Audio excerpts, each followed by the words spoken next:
Good afternoon. Hi, I'm Frank Cantero. I am the Vice Chair of the Greater Miami Chamber of Commerce Education and Workforce Development Committee. Welcome to today's webinar event. We'll be talking about universal connectivity.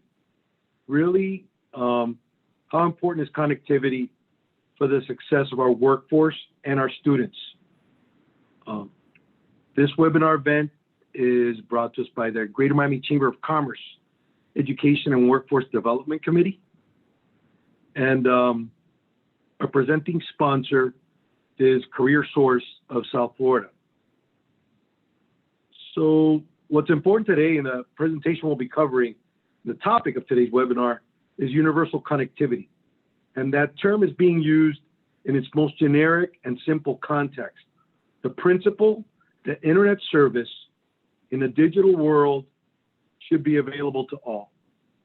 The term should not be confused with universal service, and this panel today is not going to be delving into the legal or the business issues that regulate communications providers or the involvement of the FCC, the Federal Communications Commission, or the Universal Service Fund. So we'll be focusing more on universal connectivity from the local lens and how it's impacted, our children, our workforce community over the last year, because this has been a point that we in the chamber and specifically the Education and Workforce Development Committee wanted to focus on this year. We've learned a lot with the spike and the necessary need of remote learning, and we have some great panelists that will be joining us to really talk through what some of those impacts are. So just some simple housekeeping items, right?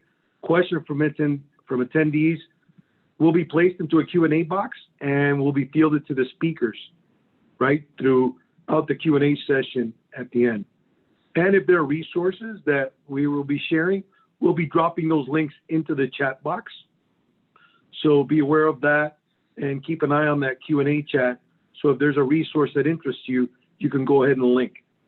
And before turning it over to our panel, I wanted to run through a few logistical things on how things are going to run. Everybody's microphones are muted, except for mine right now. Please use the chat box for comments, exchange of ideas, and sharing of information. If you have any questions for one of the speakers, please make sure you use the Q&A feature as well, right? And as you all know, the Greater Miami Chamber is privately funded through membership dues and support of our sponsors. So I wanted to give our presenting sponsor of today's program the opportunity to make some brief remarks before we kick off the webinar.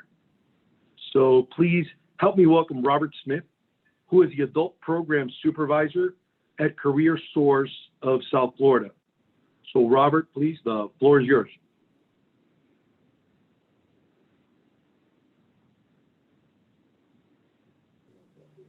Good afternoon, everyone.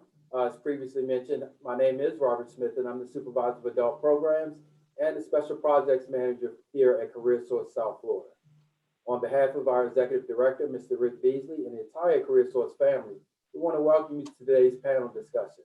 We are excited about being a presenting sponsor for today's event as we look at the importance of connectivity. One thing the COVID-19 pandemic has taught us, in a great many of things, but one thing that is certainly emphasized is the importance of connectivity. I would even venture to say that it's perhaps probably one of the most crucial components in building a productive and efficient workplace. Why? Because it allows you to maintain a strong working relationship and keeps your business connected with your customers. From our student side, it keeps you connected with your educational endeavors and also helps provide you with information to show you what the future workforce needs may be, help you decide a future course of study. So as we take a look at all these topics, and we have some exciting panelists today, some very knowledgeable individuals. I'm really looking forward to hearing what they have to say. I just want to say, again, thanks for allowing us this opportunity to be a presenting sponsor. and thank you for joining us today.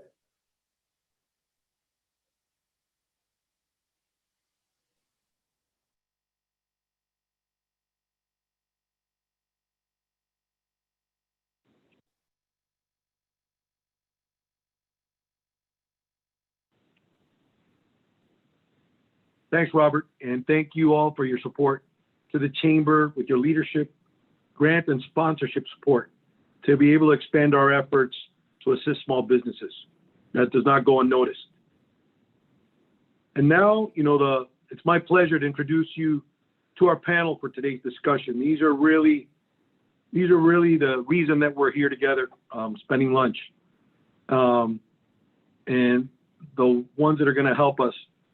Right? The ones that are going to help us really understand what the status of this issue is in our community and, where we're going in the future.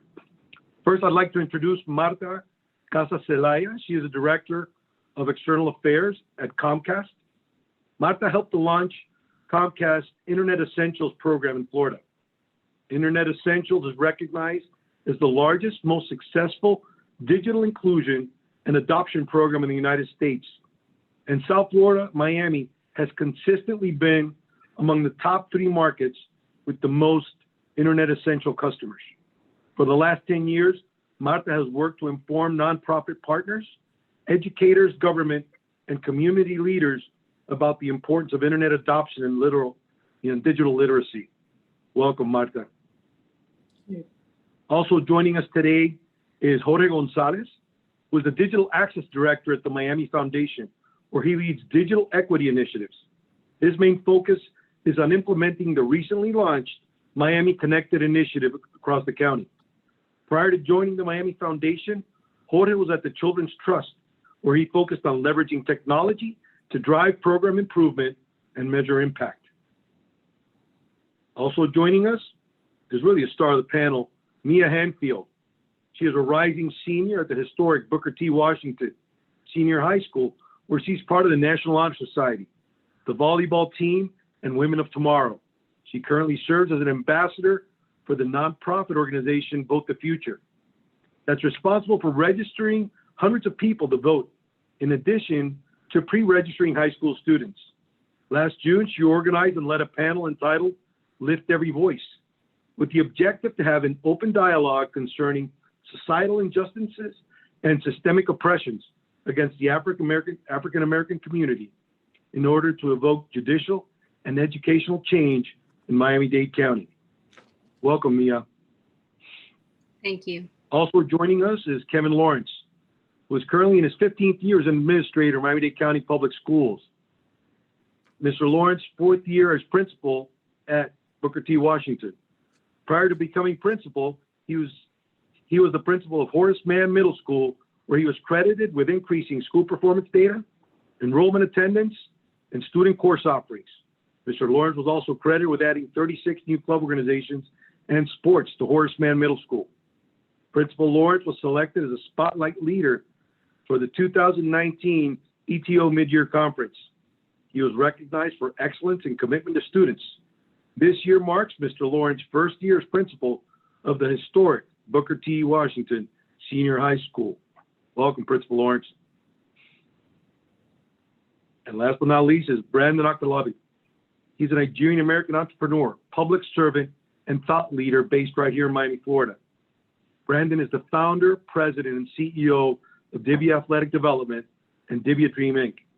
DIBIA, which began as an athletic summer camp, is now a comprehensive hybrid organization that helps at-promise urban youth beat the odds, realize their potential, and achieve their dreams in Atlanta, Dallas, Miami, New Orleans, and Bermuda.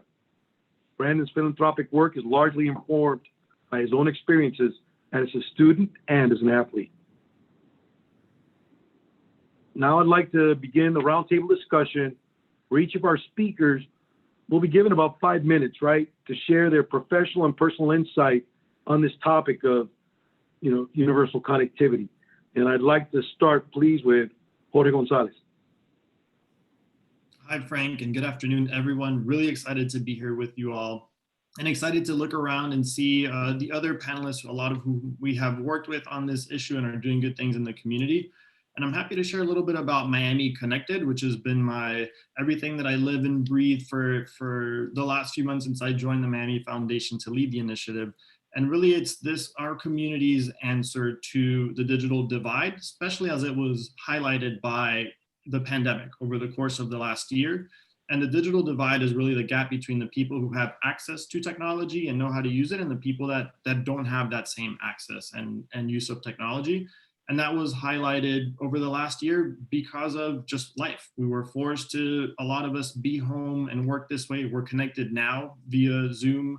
And it's something that a lot of us take for granted, but not everybody can do. And students felt that more than anyone else as they embarked on distance learning, and not everybody had the same technology at home, the same internet or quality of internet, their use of it as well, or their parents' use of it. So we saw that this was a big gap, and it had been going on for a while. And a sister initiative started in Chicago, which was really the first one born out of this pandemic need. And the focus there was making sure that students have access to the right devices and are connected to high quality internet at home. And beyond that, that's our first pillar, really, that access piece. And beyond that, looking at digital literacy as a second building block. Like, I have access to the internet, I have a device. Do I know how to use it for what I want to do, to connect with family members, to connect with other people in the community, know what issues I care about? And to Mia's point about being able to advocate for and lift up voices of what's going on in the community, do I know what's going on? And can I connect with those people? Can I do my distance learning? Can I look for career paths and jobs? So that's like the digital literacy space, everything from comfort using the computer to doing a lot of these tasks. And beyond that, our last and third pillar is workforce opportunities. And that's focused on making sure that all students in our community have access to pathways into successful careers in technology. So it's being able to learn the skills needed to do that and refine some skills, grow some skills, learn new skills. And going from, I know how to use the computer and prepare PowerPoints, I might want to do something deeper into, it might be computer programming or not. There are plenty of jobs in technology. And on the flip side, where we're talking about opportunity, we know that here in Miami, technology jobs have grown over 80% over the last decade. So that's a nearly doubling of technology jobs that are there for all of our community to participate in. And it's important to note that as much as we've heard about Miami tech lately, and it's a really exciting time to be here and we see all this movement, we're talking about a growth over the last decade. So this is a long-standing trend that is only accelerating now.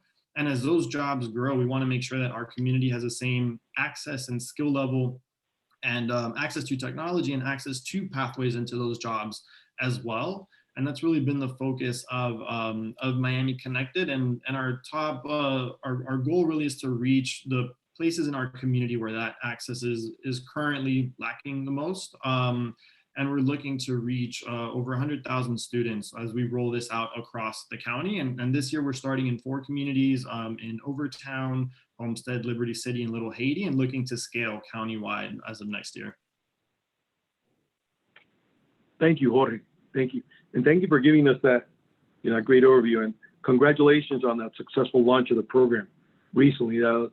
That's going to be great, and it's going to get great traction going forward. So congratulations on that.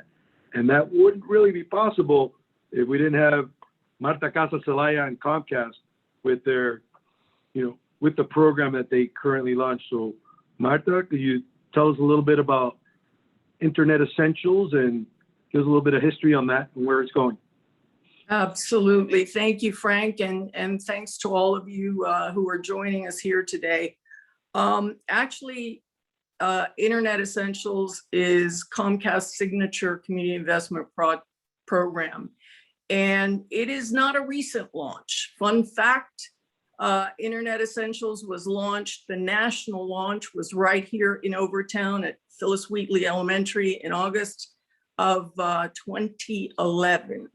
So the program has now been in existence for 10 years. In that time, approximately 10 million customers have subscribed to the program. And it is unfortunate, after spending 10 years chipping away at the issue of digital adoption and digital literacy, that it's taken actually a global pandemic to focus everyone's attention on, the challenges faced by, digitally limited families and individuals. But the very fact that we're here will tell you, the exponential progress that has already been made. And obviously, when I learned that we now had the funding through Miami Connected to actually pay for this service, frankly, I was ecstatic. And it's been a pleasure to be working with Miami Connected to help them set up this program over the last 6 months. But I think it's also important that the community understand that programs like Miami Connected and the number of programs that have recently been launched by the federal government, including the Emergency Broadband Benefit, the Emergency Connectivity Fund, these are short-lived stopgap programs. More than 75% of them are expected to go away in the next 1 to 3 years. So it is incumbent upon policymakers, community groups, leaders, the business community to engage on this issue, to seize the opportunity that we have to collaborate on developing a sustainable and cohesive strategy for broadband deployment, adoption, and training in our community. It's critical for the education of Miami's young people, and obviously to develop a viable pipeline of talent in a community that aspires to be a tech mecca. So as a first step, let me sort of reframe the issue a little bit for everybody and set some expectations. So as we move forward, everyone knows how to approach the problem. And I'll go ahead and use Internet Essentials as an example. First, I want to just to correct one thing. When we talk about access is not the problem. Access intimates, that the service is not available. Right now, the FCC has determined that fully 96% of Floridians have access to terrestrial broadband, which means cable. In addition to that, there are a number of other technologies that also are enabling individuals to access the internet. So what we're really talking about is that it is available. Now, Internet Essentials was launched based on years of research and some very serious and comprehensive studies that were done starting as far back as, yes, 2006, I would say. And these multiple studies led to several very interesting revelations. The three major barriers with that were identified. The studies revealed that 60% of survey respondents said that the number one reason why they did not adopt internet in the home was because they didn't need it or they just weren't interested in it. That is 60% of the individuals who don't have it. 19% of the others surveyed referred to monthly cost of service as an impediment. And 3% said that they had no computer or inadequate equipment or that the cost of the computer was too much. So to address these barriers, Comcast designed Internet Essentials as a meaningful wraparound solution. And the first aspect was to focus on awareness and training. Internet Essentials works with a network of partners in the community to offer free in-person, online, and printed digital literacy training materials. In addition, the company supplements this program and bolsters it up with grants from our company's foundation, the Comcast NBCU Foundation. In Miami, over the past 10 years, we have invested over $1.5 million to launch programs, fund nonprofit organizations that implement free digital literacy training and offer free access to computers. There are a number of partners out there.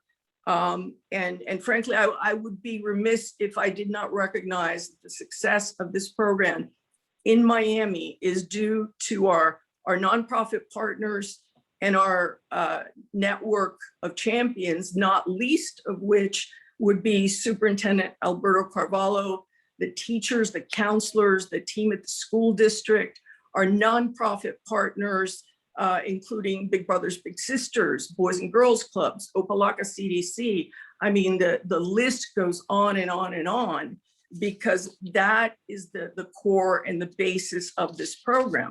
And that should give everybody the first hint that it takes a village. This is what it is going to take to move the needle on this. As a second element of the program, Comcast launched a low-cost service. Internet Essentials is a high-speed 50 meg per second upload, 3 download service in the home for $9.95 a month. That includes the modem.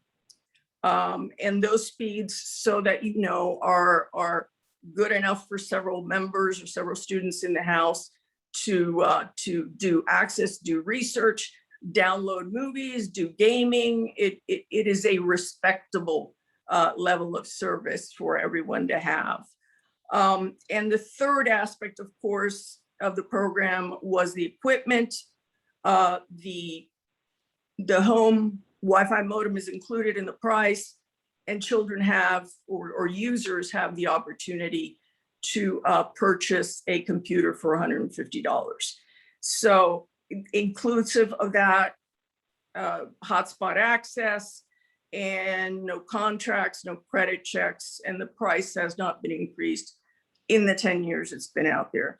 So this is a very robust program. We have had success in this community, having connected over 500,000 or almost 500,000 folks to Internet Essentials over the years in Miami. But clearly there continues to be a problem.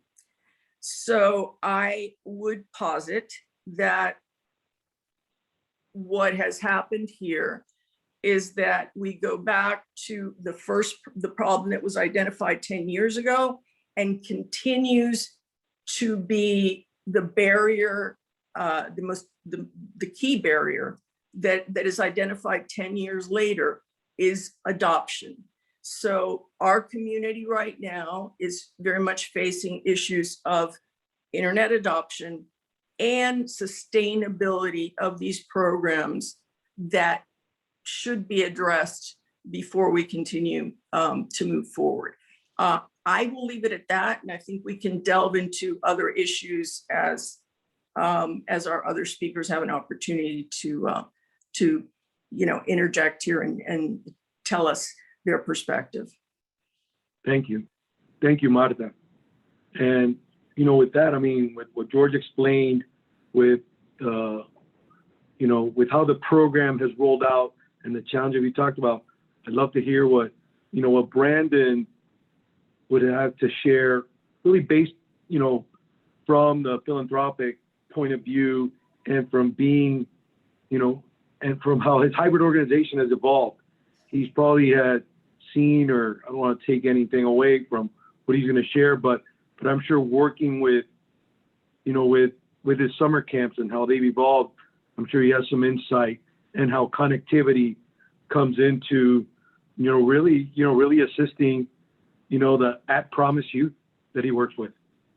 Yes, thank you. Good afternoon, everyone. That was one of the main reasons why we started DREAM, is you start to see that the children we serve, they lived and operated in what people call digital deserts. And therefore, so when we made sure that their homework was covered online after school in our Dream Academy program, was to ensure that they're not percentage points behind their peers. And as Marta said, it took a global pandemic for us to really put a huge lens on some of the issues that were going on in the community. I sat on a panel maybe 5 years ago for ideas to impact the community. And one of the ideas was to put Wi-Fi hotspots or free Wi-Fi in certain communities. And some of the panelists were saying, well, that's not a huge issue because everyone has access to Wi-Fi. And I think sometimes when you look from your lens, you're in your bubble, right? A lot of people somehow operate within that, thinking that everyone has access to certain things, not understanding that every community is not the same. I think not a long time ago, maybe 2 years ago, they put out a study between what was important in neighborhoods. And you can see in certain neighborhoods, it was gun violence, and in certain neighborhoods, it was traffic. And so when you see the disparity in certain things that impact the actual community to help them develop, that's where you start to see the real issues or concerns. And so that's what we try to do at Dreamers in our after school program, really work with the kids through STEM, financial literacy, health and wellness, mentorship, and sports, but take them and expose them to different opportunities, because if they're not exposed to those opportunities, they will never see those things. If this pandemic didn't happen, we would probably still be talking about how do we provide Wi-Fi in certain areas? How do we get a computer that may cost $800, $2,000 now to $150, so everyone can have access to do homework at home if they have a project or anything like that. If that pandemic didn't happen, and let's say we all moved to Zoom for whatever apparent reason, how many parents, how many students would not be able to access education because they didn't have Wi-Fi, they did not have access to laptops? So you can see that the initiative that was pushed, and you have to say, a big thank you to the partners that came together. And as Marta said, it does take a village. You looked at it from corporate America to school systems and to also nonprofits to reach kids in certain communities and provide them with access to things that they needed. That's why you started to see that schools still operated and provided food, because food was a huge issue that no one really talked about prior to the pandemic. And same with the Wi-Fi and providing laptops and things like that. And one thing that we're not talking about as much, but I think we're starting to dive into it a little bit more, is mental health and social emotional learning. That is, homes have been, for some kids, not the safest space, and school has been. That's why, in our program, we give them a meal after school, but so kids are getting breakfast at school, lunch at school, and now a meal in an after school program. They may not get any meals at home.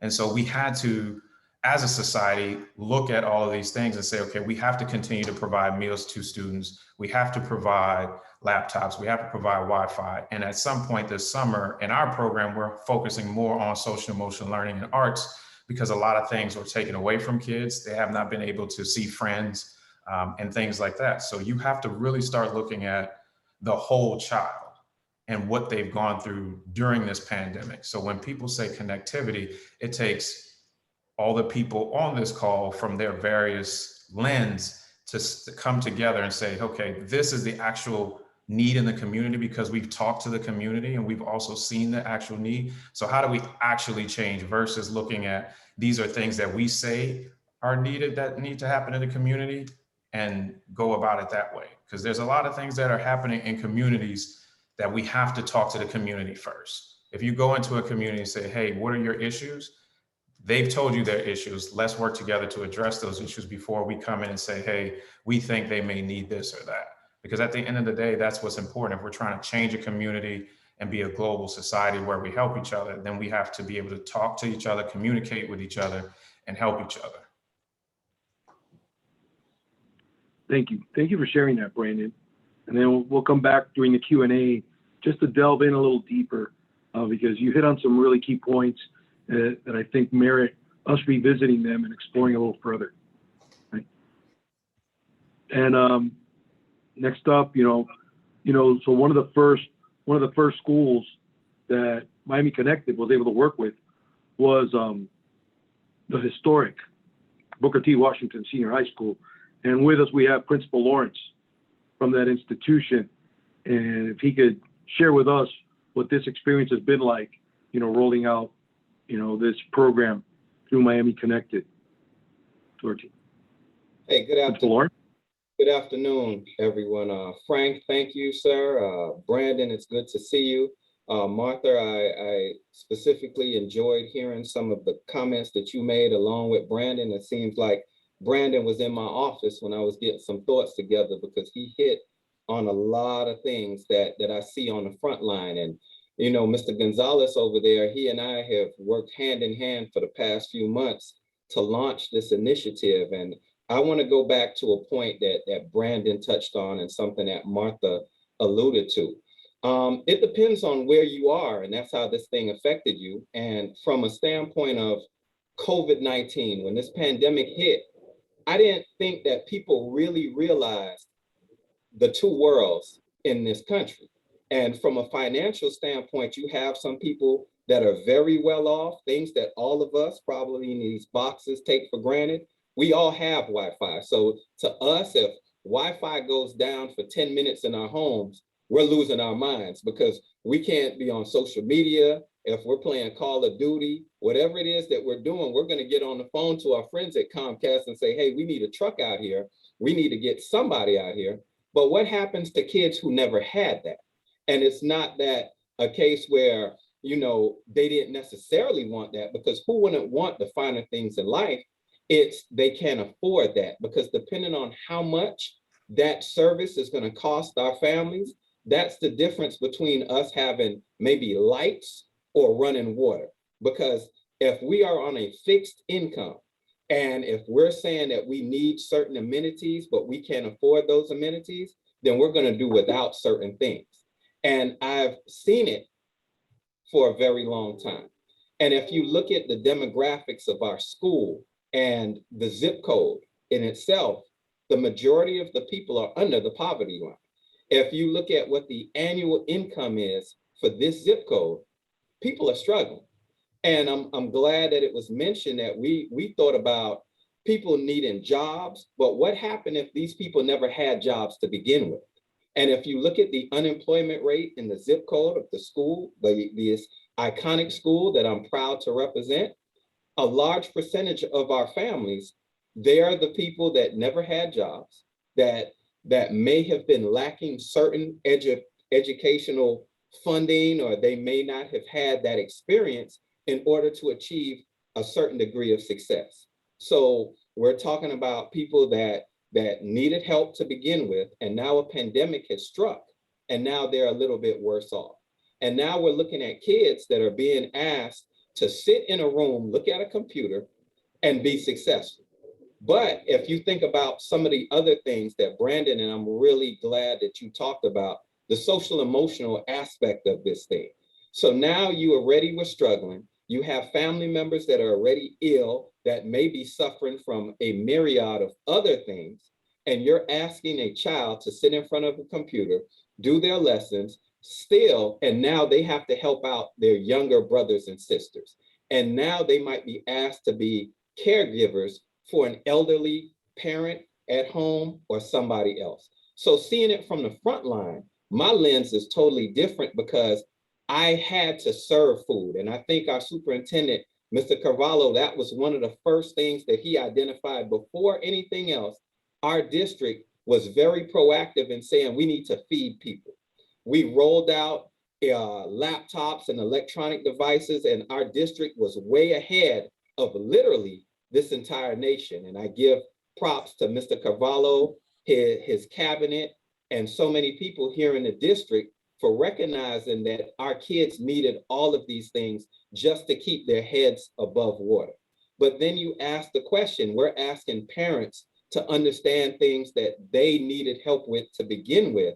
So now we're opening a Pandora's box of other issues that we have to take on. So you're peeling back this onion, you might plug one hole that's leaking, but 4 other holes of water is coming through the ship. And we're trying to stay above water before this boat sinks. But then you ask yourself, we had kids that were already behind. And if we look at it We talked about school being out, and 10 weeks out normally for any kid. That's almost as if when you get into a classroom, and I'm looking at some of the attendees, we have teachers here, and they'll be the first to tell you, coming back from summer break, we have to reteach what kids had already known, but they forgot over a 10-week period of time. So imagine, and that's face to face. That's in a physical sense with a teacher standing in front of you, going to your desk and saying, do this, do that, let me help you with this. But what happens when you don't have that help for 3 months, then an entire 10 weeks, and then starting up minus that? Now, imagine if you couldn't even log in online to get any of those services. How far are you behind? So I think that when you look at this and when you speak to Mia, who is a student who's living this very thing, you'll get a sense of where we are. And it's not just the inner city, it's not just Booker T Senior High School, it's every kid. And not just in Miami-Dade County, we're talking about the entire country that's facing some sort of battle. These obstacles have affected people that are affluent and people that are poor. There is no in-between in this digital divide when it comes to having and not having. So I truly appreciate being allowed to take part in this event. I also have to recognize the Miami Foundation and Achieve Miami, because Miss Rebecca Fishman-Lipsey and Leslie Miller Science, these are people that also get it. And these are people that invested in this, in knowing some of the things that we're facing. So thank you all for having me, and I'm looking forward to the dialogue. Thank you so much for joining us. And what a great segue, Principal Lawrence, to hear, really what Mia can share with, with our audience and with our panelists. Being the rising senior at Booker T Senior High School, I think we need to hear exactly what her experience was, and what she can share with us that want to learn and want to push this, and bring this into the limelight, because it's an integral issue, and we need to hear, from you, from Brandon, and from Mia. So Mia, if you're ready, can you share with those of us on this meeting, what your experience was like? So good afternoon, all. As I was introduced, I am a rising senior at Booker T. Washington Senior High School, and there is no greater pride for me than going to such a historic school, especially one that is a legacy for me, that my brother graduated from, that my sister just graduated from, and that my grandfather graduated from over 50 years ago. But going to a school like Booker T in a low socioeconomic community is not necessarily the easiest thing. We go to a school where we have the highest homelessness rate in all of Dade County, which is the 4th largest district in all of the nation. That says something to me as a student, which means going into this virtual world, going into this virtual setting in the midst of a pandemic was even harder for us than it was in any other group of students, because we're going from what seems from lower to lower. So going from already struggling to get to our classes on time, already struggling to connect with teachers, already what statistics tells us is behind academically, and going into a virtual setting, that couldn't be easy. 85% of the United States, the nation, have Wi-Fi, have internet, and have access to a broadband, but 15% of the US don't. And that 15% lives in communities like mine, communities like Overtown, where Booker T is located. So what does that mean for students like me and my peers and others? Fortunately for me, I have Wi-Fi, but that wasn't the case for all of my friends. When the pandemic hit in March and we were shut down, I am so grateful that I went to a school like Booker T, that the day that we were shutting down, the week of, they were handing out laptops. We weren't sure of what this world would become, but they knew that whatever it would be, that we needed to be protected as students, that statistics, like I said, they already say that we're behind, so we needed to be protected moving forward. So they were handing out laptops, they were handing out devices, they were handing out hotspots, they were putting us in contact with people who were able to get us Wi-Fi. But a lot of these low-income students and families often don't have the access to devices at home.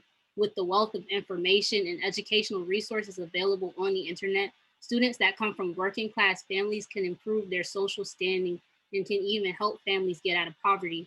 But what happens if you've never had that access? And that was a question we all had to ask when entering the pandemic. So I'm grateful for programs like Miami Connected. Our teachers were putting the information out every single week. Sign up, to the point where they were making it literally a grade to say, we want you to succeed.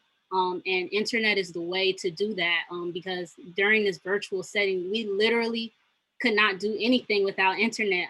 We couldn't go into school. Schools were shut down. So how are you going to communicate with your teachers? How are you going to keep up with that wealth of information that we were being handed throughout the school year, and automatically it's just shut down?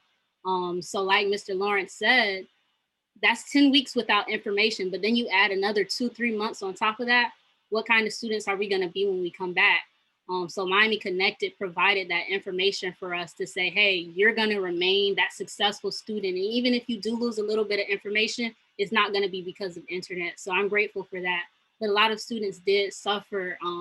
Fortunately enough, we had students and teachers and organizations and nonprofits like Achieve Miami and the Overtown Youth Center and Overtown Optimists who continually provided access to information that would help us thrive even through this situation. But I would not be telling the truth to say it was easy, because it wasn't. Switching over, Mr. Lawrence and Mr. Okpalobi, I'm sorry if I mispronounced your name, mentioned the mental state of going into this virtual setting, and all of that had to be taken into account. But without internet, what could we do? So I'm grateful for this conversation and being invited as a student to understand the importance of connectivity in our nation and in our city and in our school system. So thank you again.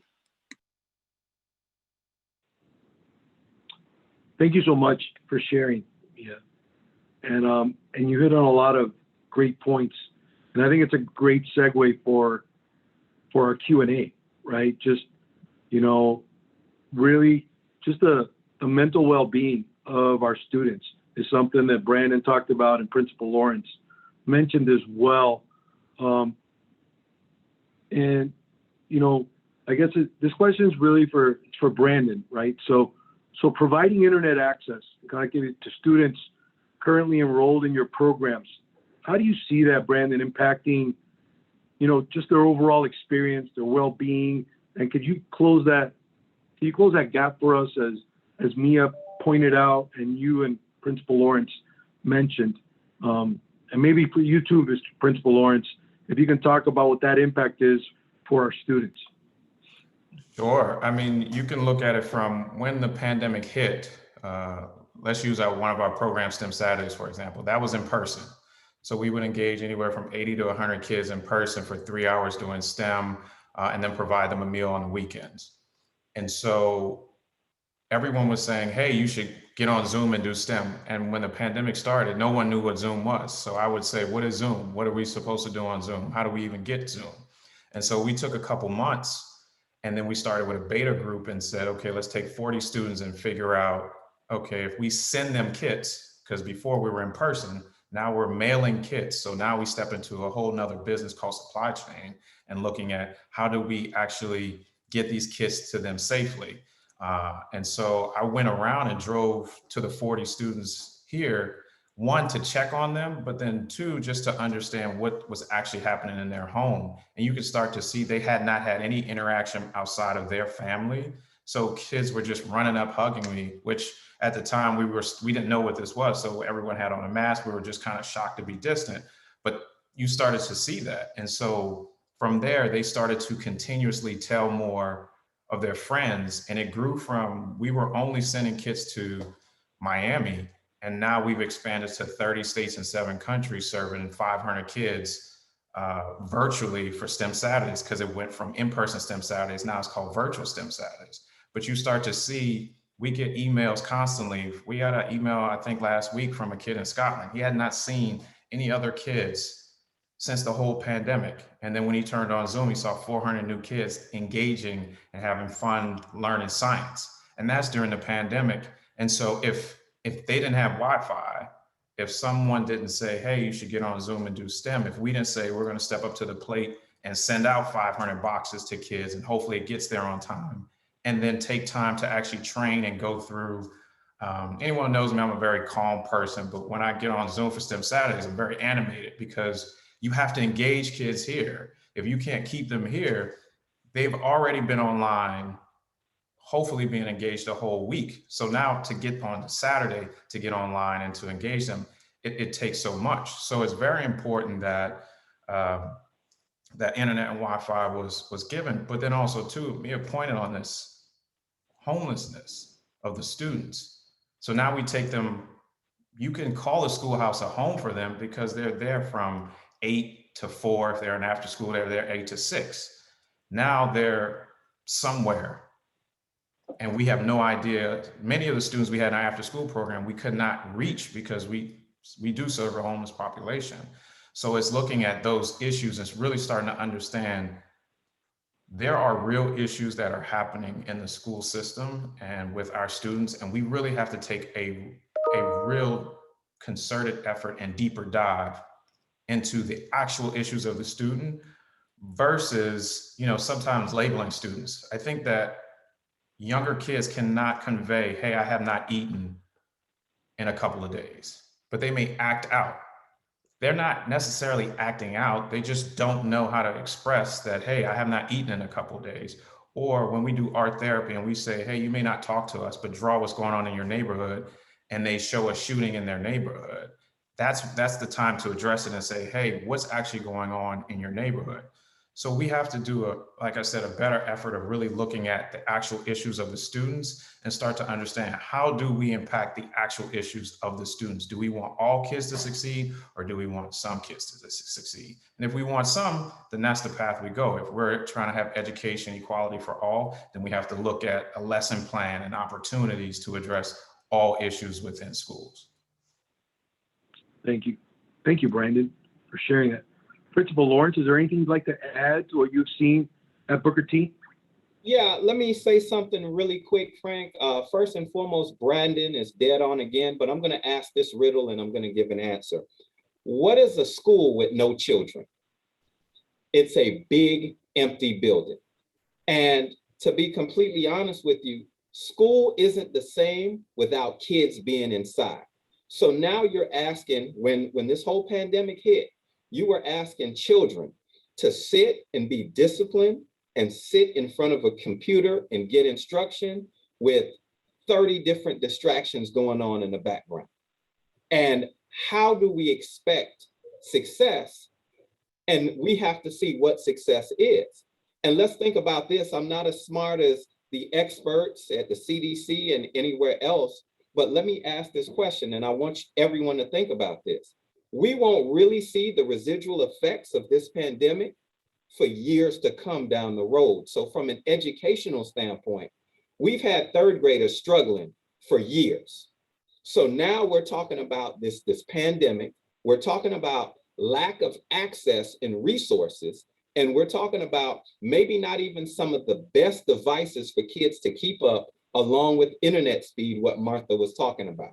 So now I have kids that used to go to a Starbucks or a McDonald's that had Wi-Fi that's sitting in there with an older device that's trying to catch on and be engaged with people ordering food on the backside, a siren and traffic outside, and you're asking a kid to stay focused. And now going back to what Mia touched on, we still also had kids that were working and helping to trying to support a family because parents lost their jobs. So if you ask me, and if I'm a whole lot older now, so I'm old. So if somebody were to tell me that as a senior, I would have to do all of these things, I'm sorry, everybody. I might have been one of the statistics that didn't make it to our graduation this past Monday. We had a 96% graduation rate for this graduating class. And based on everything that these kids face, I talked about resiliency.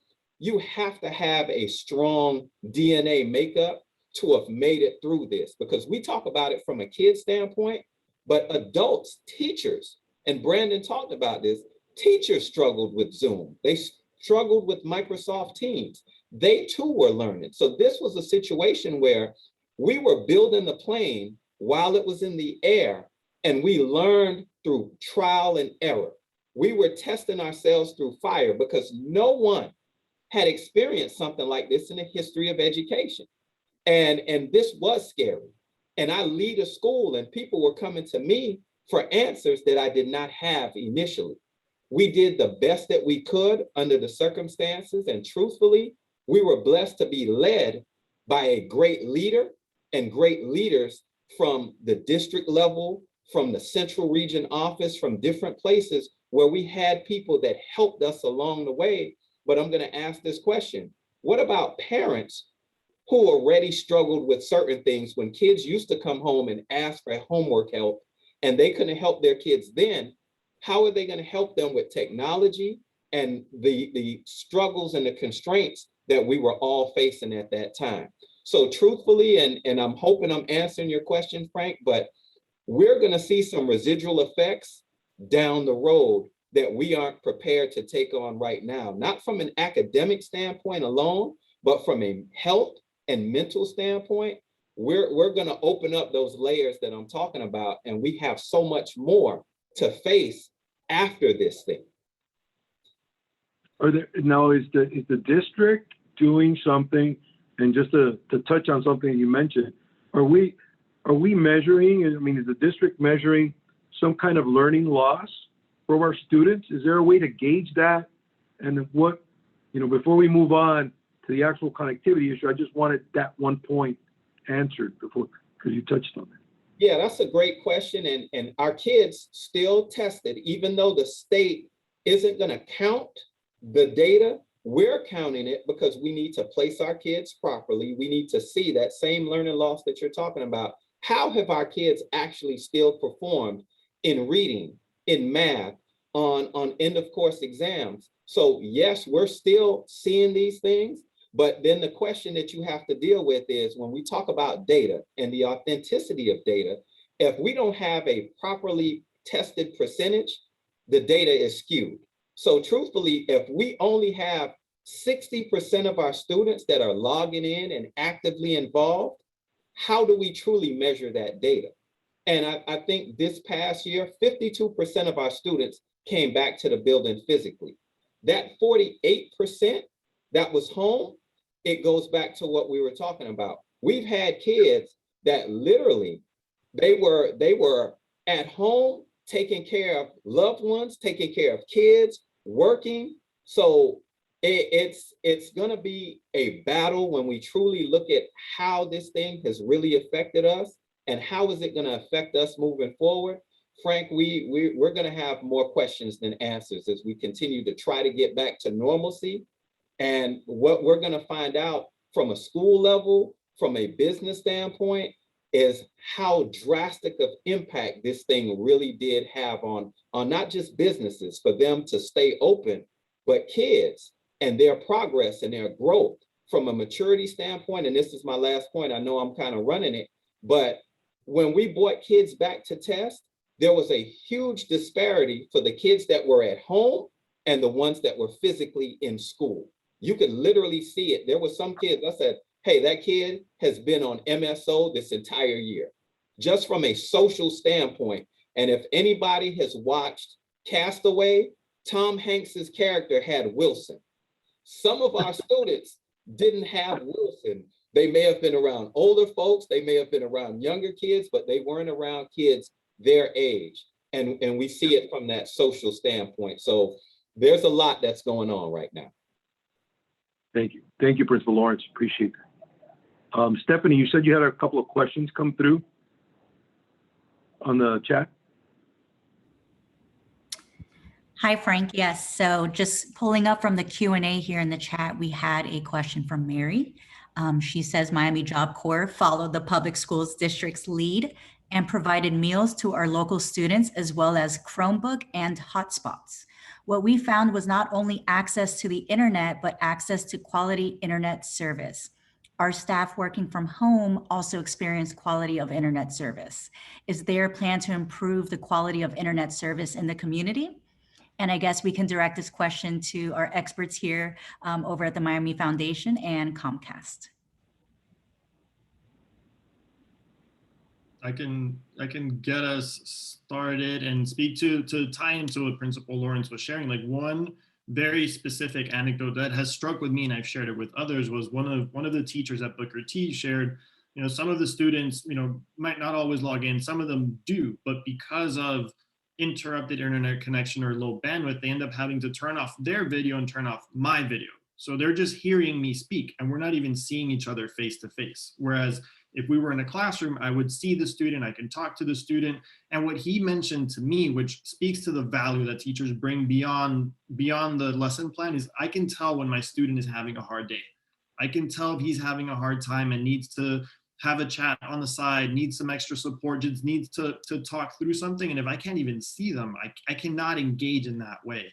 And to me, that just drove home the point that forget that you have internet or you don't, the quality of internet is extremely important. And nowadays, having low quality internet is close to not having internet.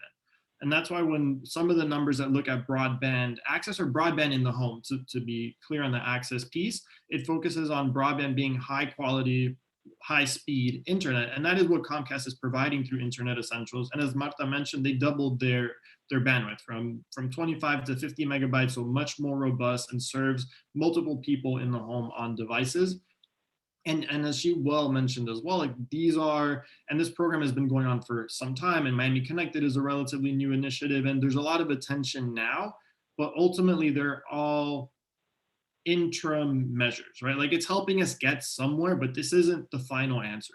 It's not going to be Internet Essentials alone and Miami Connected sponsoring Internet Essentials that gets there. And it's that long-term planning that's extremely important, and something that we're engaged with the county in different cities. And I know Marta's at the table, and part of what our role that we see it as the Miami Foundation and Achieve Miami leading this, but really it's as conveners and facilitators. Like we are not the experts on this, right? But let's get the experts on this to work together. And the experts means everybody. It means Brandon and Principal Lawrence and Mia and Marta and people at the county and the city, the private sector who stands to benefit from this as well, and plan for long-term infrastructure funding that is starting to come down from the federal level. Some of it has already come down. Some more of it is likely to come down. So how can we make use of this to meet the short-term need, which is important, right? Like there is an immediate need that we need to meet. But beyond that, what does this look like in a transformative way that will change broadband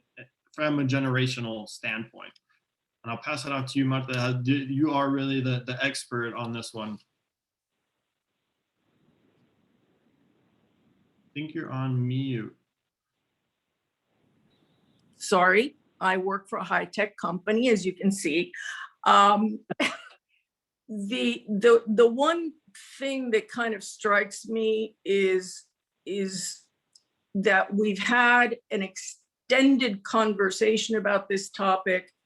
And if you notice, very little ties back to the mechanics of having a connection, having a laptop, and having the service. There's so many other layers to the actual problem or the actual situation that have to be addressed. That again, it just reinforces what we've all said, that everyone has to be at the table here.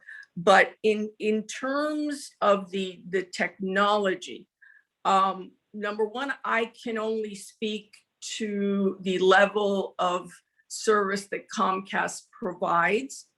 But with technology in general, it's one of those things where the public has to be educated. There are many points in the along the journey of connecting you to internet, and many factors involved. You have the quality, the speed, the capabilities of your computer. You have the same factors involved in the quality of the services itself. Where are you located inside of a building? What do your connection points look like? Is the signal being split? Because, for example, in Miami, it is very, very common to have households where there are multiple families, where what they've done is taken the cable signal, put splitters on it, and now you have multiple people eating up the bandwidth at the same time. What you're getting is a completely degraded signal. Do the users know how to use the technology? In the beginning of the pandemic and until now, Comcast has opened its public Wi-Fi network free of charge to anyone who wants to use it. We, as part of that, recommended that in the beginning, when the students got on, literally in the first week, for them, before they got on and they connected their service, if they didn't have it, in the interim, get on the Wi-Fi. The problem is that students didn't exactly follow the instructions, didn't understand that Comcast networks and hotspots, some of them have two bandwidths, one that is a private bandwidth for Comcast customers, the other one that is public. People identified these hotspots and were trying to get on the private bandwidth. That caused a lot of problems. There are many nuances to the technology, and it is imperative that everyone in this day and age become at least minimally tech savvy. The other component that I would say, especially as it refers to the students, understand that neither parents nor teachers were equipped to do online learning. This was thrust on them. One of the things that we have focused on as a company is, in terms beyond just free digital literacy classes to the community, focusing on trying to provide and bolster the capabilities of teachers. United Way has for many years had a very good grant program that we fund that trains teachers to teach online. Similarly, there are organizations in the community like Miami Ed Tech. The focus of that organization is to prepare teachers to teach with technology, to teach online, and to understand and support students as they try to learn online. So this community is actually very rich in terms of resources and expertise. One of the key things that needs to happen here is that we all need to get together and discuss exactly where our strengths are, where the gaps are, and how to fill them.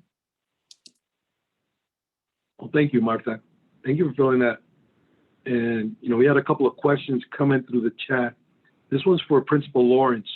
And it's really about what the impact of lack of connectivity had on the future of our workforce. So from a college placement perspective, what did it look like for your senior class this year? And how did that impact your counselors in being able to facilitate the application process for those students that were going to go on to college? And that's a great question, Frank. Let me say this about everybody in these boxes, right? It's just like at graduation, we had a lot of dignitaries on the stage. And for people to get to that level, they had to have a strong work ethic. They had to be committed. They had to want more, right? So those are the people that did so much more to be great. When I look at some of these folks here, such as yourself, you had something in you that wasn't going to go away regardless of what you were going through.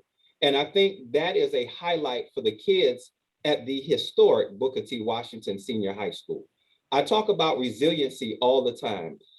During graduation, I talked about how we had kids that they worked 40 hours and still managed to go to school.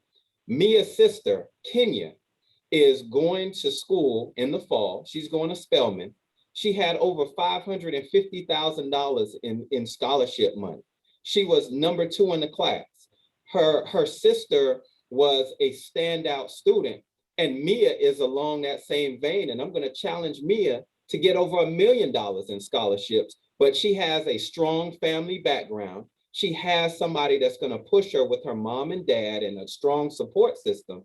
But now to answer your question, Frank, what about our students that don't have that strong support and that need that extra push? Because you mentioned counselors, you mentioned other people. I'm proud to work at a school where the teachers, the custodians, the security monitors, they have this belief that they're not going to let children fall behind. Brandon talked about what he did for his organization. We visit homes when kids aren't showing up.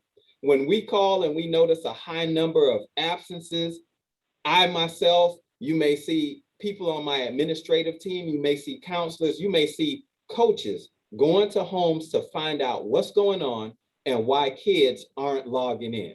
And that started from the top with our superintendent going into the communities and feeding kids and getting some feedback.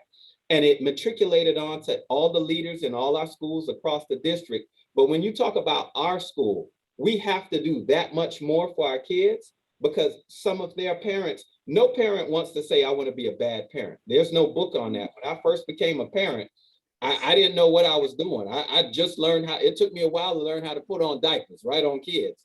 But in wanting to be better, that's what I did. And I think when you look at the kids that we service at our school, they have this unwavering, this commitment to wanting to succeed. Despite everything that they're going through, it's something that's inside them that wants them to be better. And what we do, we try to provide as many resources as we can to help those kids in doing that. And that's why I'm proud to talk about the graduation rate.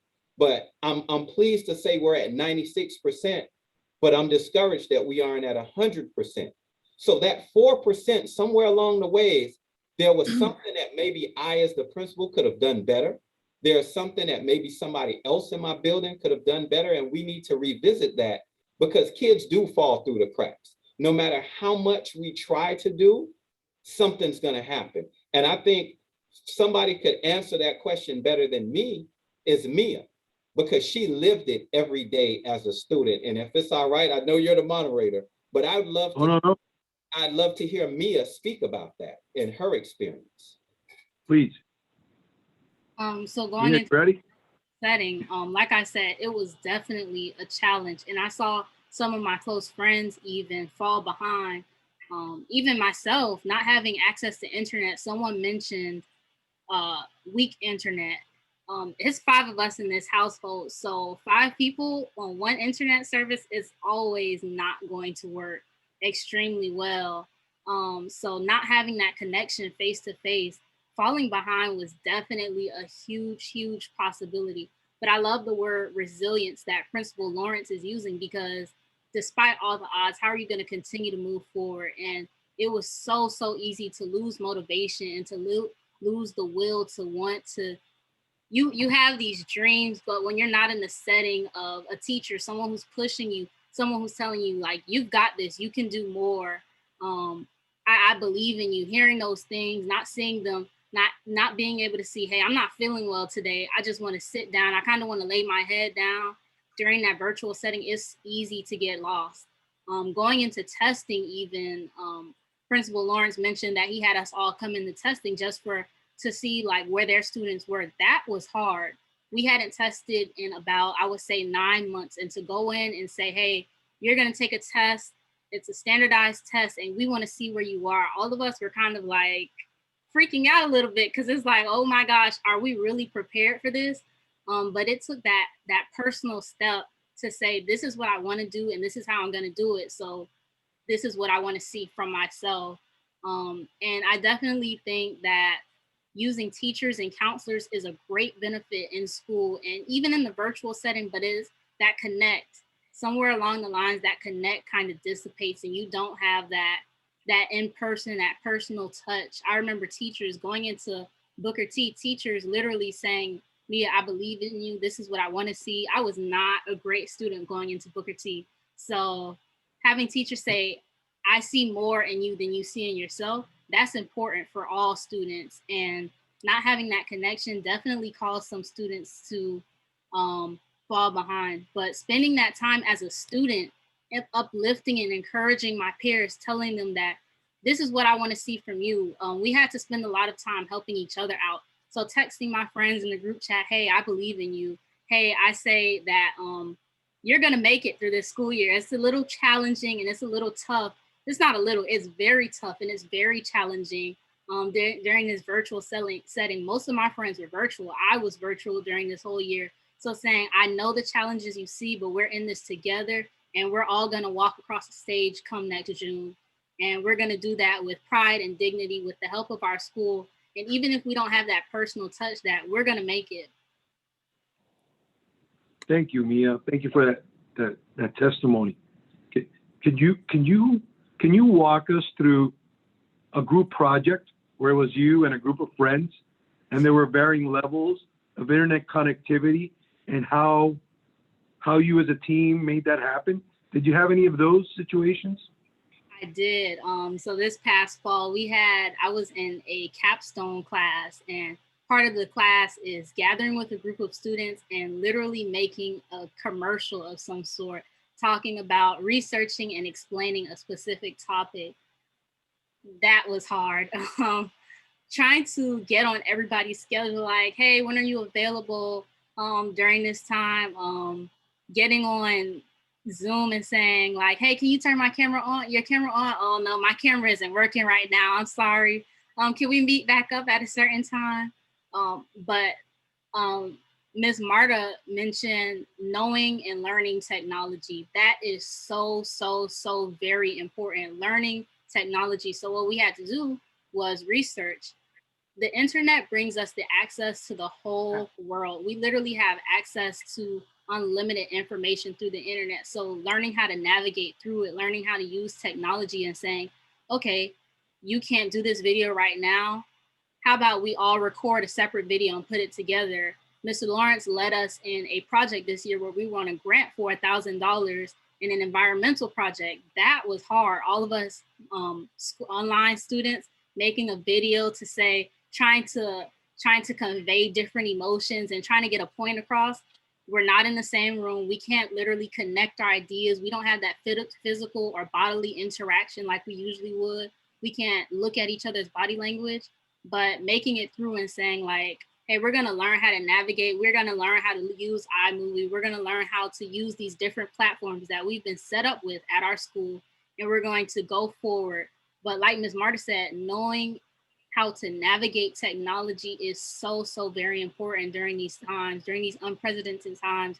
You have to know what you're doing and how to put it all together, or it's not gonna work. And that's the honest point of it all, knowing how to navigate through the work despite not having that personal touch that you would usually have, not having that physical interaction, knowing how to navigate through technology. I would say that that's what made the difference between moving forward and not. Mhm. Thank you. Thank you for sharing, Mia. Thank you. It was, I mean, sharing your experience has really, I think it added a personal level, right, to everyone that's here on the call, and to the greater Miami Chamber community that's on this video call. I want to make sure I go through each of the panelists and say, if we're engaged and we're a caring community, we're listening to your stories, what will you communicate? What can you ask of each of us that wants to get engaged, and how can we make an impact on this? How can we get involved? How can we help address this gap? And I wanted to start with Jorge, please. That's a great question, and I think we can all play a part in this. The chamber community, just community members, I've seen questions from teachers come in, and I think in our own role, we can see what makes the most sense. Speaking to the business community, thinking of how does your time and talent and funding align with some of this? Some people, one huge opportunity is the talent part, right? Like, what does it look like to have an internship or apprenticeship program for students that are being prepared for these types of jobs and learning these skills?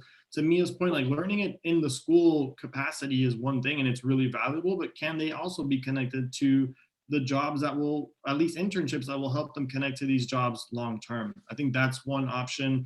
If companies are working with innovative technologies or solving some of these issues on their own, and they're learning that in the private sector, bring that up and say, hey, like, is this something we can explore as a community? Is it something Comcast can be involved in? Is it the city interested or the county interested? Kind of speaking up and leveraging connectivity when you do have it, right? There's the pros and cons, the fact that a lot of things are virtual. Obviously, there's a tech gap there and being able to access it, but there are also people that have been connected that weren't necessarily connected before. And sometimes now you can even stream a commission meeting or things like that on your phone that you might not need broadband for. Obviously, it's better, but like, you raise your voice, get close to the organizations that are doing this work and ask, like, what can we do, right? Like, so the organization's doing that work on the ground, and if they're doing, and we've heard some of it from talking to the community, and our goal is really to see what's going on, as Marta said, like, understand like what's going on in our community, elevate that work and fill in gaps where there are. But a lot of times we've heard people say, like, we're doing this digital literacy training. It would be great if somebody, you know, has a skill set in PowerPoint, like, would they be willing to come in and talk to our students for a while? And it's not just the PowerPoint piece, right? And that's just a time contribution, but also knowing somebody that is further along in their career or as an adult doing something that some students might want to do, and preparing that that conversation and opening up that communication channel. I think that's another option, and keeping an eye on things that are going on as we talk about long-term planning for this. There will definitely be, so far, and I saw one of the questions, like, what can our representatives do? So far, I've heard everybody is interested in this. I haven't, in our conversations, nobody said, no, it's not important.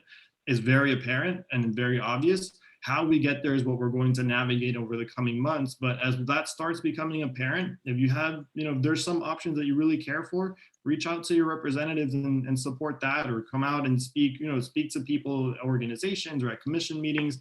So use your voice, your time, and when possible, money as well. Fund the organizations that are doing this work on the ground. If it's a device or allows for new curriculum, and kind of put use whatever you have at your disposal to make it happen. And I think businesses are particularly well positioned because they have a lot of the three, right? The time, the talent, and the resources as well. Thank you, Jorge.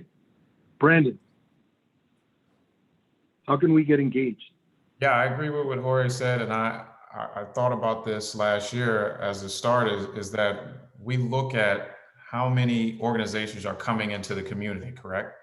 And so from there, if the organizations are coming in, they should look at either partnering with a school or partnering with the school district to actually see the needs of the students in the school. And therefore, if every, let's say, major corporation partnered with a high school or middle school, then they would be invested, right? We've talked about Miami Tech. I think this whole week we had a big Bitcoin conference, and how many of the organizations that are coming into the Miami community are invested within the Miami community, because in the same breath, they'll say workforce development.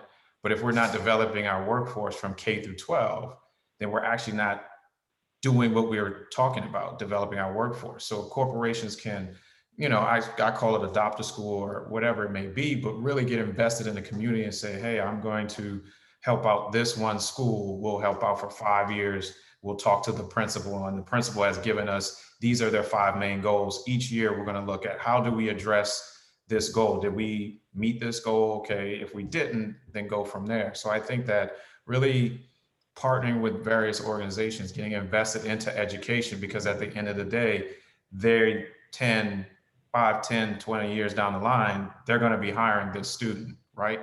So instead of doing training for however long you have to do, you've already done that. And if you've looked at, okay, we've invested here, we've given them an internship, now we choose the best and brightest from this school because this is the school that we believe in, we've invested in. So I think that that is one of the ways that can help, but it definitely takes a community to come in and look at, are we trying to be a community, or are we just trying to be, or are we just trying to move to another place? So I think that that's definitely one of the ways that communities can come together to help. I love that. I love the way that you were granular and how we can get engaged. So that was a fantastic suggestion. Thank you so much, Brandon. Marta. we are partners with Miami Connected by virtue of the fact that when the pandemic hit, Comcast launched the Internet Essentials Partnership Program as a way to, a mechanism to accelerate the opportunity for individuals to sponsor others, internet service for others. Essentially, the program will work with a minimum of 25 students. And if there is a business, an organization, another entity in the community that would like to sponsor 25 students for a minimum of 6 months, know that there is a mechanism available to do it. I have always maintained, and when I talk to business people about Internet Essentials, it is one of the best value propositions out there, because if you do the math, for $2,000, you can sponsor a child K through 12 with a computer through their entire elementary and high school education for $2,000. Something that, in my opinion, should just be incorporated into the educational system. That's fantastic. But We'll be sure to share. We'll be sure to share that information. yeah, with all- but our company aside, our program aside, people need to keep in mind that this is very much a campaign of education. Educating people as to why the internet is important to them, how best to use it, and also for those who are working with under-resourced populations, help them gain a comfort level with technology, a trust level with some of these programs, so that they go ahead and sign up for them. Because, we're going to, my analogy, we're going to build the field, but it doesn't mean they're going to come. People need to understand that this is a safe space, a safe program with no hitches, no strings attached to it. Thank you, Marta. We'll be sure to get that information out to the Principal Lawrence. Thank you. How can we get? Once again, I think all the panelists just touched on a piece of it, right? But Carlos Vasquez, and Marta mentioned Miami Ed Tech. When I started to know Carlos, one of the first things I talked to him about was the different challenges that our students face. And I always said, I don't want anybody to feel pity for our kids. I do want them to have empathy for them. And Carlos said to me, he says, I understand. I know your kids, they don't want to hand out, but rather a hand up. And, you have all of these corporations, you see gentrification taking place in the Overtown community. It's easy for a company to come and say, here's $1,000, do something with your students. It doesn't work like that. It's far much bigger, right? And people need to be, the word that I heard, and I'm going to use that word, people need to invest in children. Martha just talked about an investment for elementary school kids. And truthfully, everybody, that's where it starts. If you come to me on a high school level, you can help me, but you can help our kids so much more on an elementary level with pre-K moving on up. We need people that honestly want to see children do well. And you put your money where your mouth is, but you also put people inside that building to do the things that Mr. Gonzalez just talked about. We could talk about internships, but we need even more. We need people to see the struggle like I see every day, and what I see every night when the phone rings and we have kids that may have been shot. We have kids that are homeless and they've been evicted or they're struggling. You have Christmas break, where there again, our superintendent stepped in and provided food to families, because we don't think about it. Thanksgiving, Christmas time, all of us in the boxes, we're having a great time fellowshipping with families. But what about those kids that the only time they get a good, decent meal is when they walk into our schools? So we don't need folks to just say, we're going to give a donation. A donation doesn't mean anything without the presence of being there and seeing how that money works and to carry it through all the way. That's what we need to make it work. And I think if you ask anybody who works in a school like mine, or anybody that has an understanding what goes on, people need to be hand in hand, locked in with not just the principal, but with the teachers, so that they get a good grasp of what's going on with these kids and how they can best serve our schools. Thank you. Thank you, Principal Lawrence. Mia, would you like to add anything else? Closing thoughts? To go off of Principal Lawrence's point, to whom much is given, much is required. And that is a statement that I live by. Everyone on this box has been blessed with the opportunity to receive so many great things in life, high positions and high financial standings. Maybe you might not be the richest person in the world, but you're above the poverty line. And that's more that can be said for most of the students at Booker T. Washington Senior High School. So like Principal Lawrence said, money is great. We love money. We like money. We like the endorsements. We like all of that. But to sit there and invest in us is something totally different. An investment.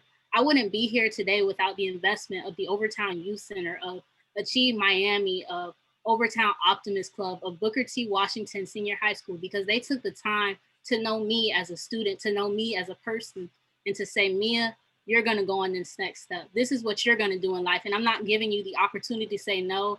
I'm not giving you the opportunity to fail because you have too much potential. And I've seen that so many times at Booker T, and I've seen that so many times in the Overtown community. But what happens to the students who never hear that? So I encourage all of you listening to this call and on here on the panel to say, I see potential in each of the students in Miami-Dade County Public Schools, and I'm going to invest in them. Thank you. You are an amazing young woman, Mia, and you have a very bright future. And thank you so much for spending your lunchtime with us. Really appreciate it. Thank you for having me. And to wrap this up, I will bring up my partner in crime, Diana Santangelo, who is the chair of the Education and Workforce Committee and just a wonderful beacon in our community as well. Diana, round us out. Thank you, Frank. And I feel like I don't need to say a word. You guys covered it. I really feel like Mia should be wrapping this up. I'm going to work for you one day, Mia, just so you know, so don't forget about me. Huge thank you to our panelists. I'll be honest, a lot of the times I zone out during panels. This was awesome. There's an incredible amount to unpack, but a couple things that really stood out to me is that piece of empathy. I remember about 5 years ago, I have a student who got a full ride, is doing amazing things. And he mentioned that he would go to Dunkin' Donuts every day to do his homework because he didn't have internet at home. He lived in Hialeah, and that's just what he had to do. And that's really unacceptable. So it's so important to have those partners like Comcast and others in the for-profit world, but also you guys had a great conversation about nonprofit and really bridging the two together and investing. I love how you kept saying investing. That is incredibly important. And just that reminder to have that empathy and that compassion. Brandon, you talked about what we know in the nonprofit world. We've got kids that are babysitting or taking care of the elderly or running around trying to get their siblings lunch while they're expected to learn and do well and be successful. And Mia, you were open about, going to school that has, yes, maybe is in a low SES bracket, but a 96% graduation rate. That is unbelievable. So talk about resiliency, and a huge congratulations to you and all you're doing, and Principal Lawrence, what you're doing over at Booker T. So I'm sitting here impressed. I feel like I haven't done enough today to compare to you guys, but we just want to thank you for your time. And those next steps, please make sure those of you, whichever angle you're coming from, nonprofit, for-profit, just a community member, please make sure that you get that Miami Connected information out. We know that everyone needs to be connected to internet, and it needs to be high quality internet, and they have to have it at home. This is no longer a luxury. This is a must. This is a staple that all of our families need, and we need all of our students to have it. So thank you to those of you who have done your part, and we all have a role to play, whether it's from that for-profit lens, whether it's from nonprofit, getting the word out, getting computers to their students. We all have a role to play. So when you leave today, please think, what can I do? And if you're not sure, reach out to anybody on this panel and we will let you know how to help out.